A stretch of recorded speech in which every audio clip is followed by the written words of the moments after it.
Ayon sa ginawa mo, hahatulan ka. Pag namatay ka na, tapos na yung paggawa mo. So yung nakasulat dun sa aklat ng buhay, kung ano-ano yung pinaggagawa mo habang buhay ka, yun ang pagkukuhanan ng hatol.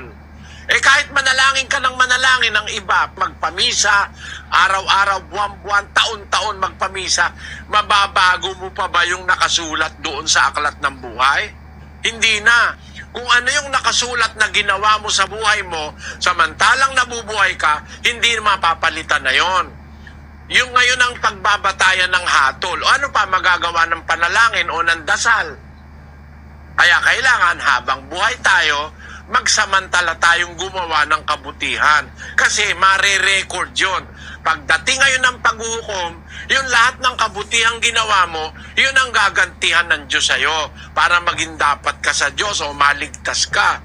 Pero kung ang nakasulat doon, araw ng Lunes ng babae ka, araw ng Miyerkules naglasing ka, araw ng Huwebes binugbog mo yung asawa mo, sugal ka man, nagdrag ka nung Biyernes, tapos Linggo pumunta ka sa simbahan, saka ka nagkurus-kurus, mas marami yung pinaggagawa mong kawalangyaan, hindi na mababago ng misa yon. Kasi sabi nga ng Biblia, nakarecord na yon sa aklat ng buhay.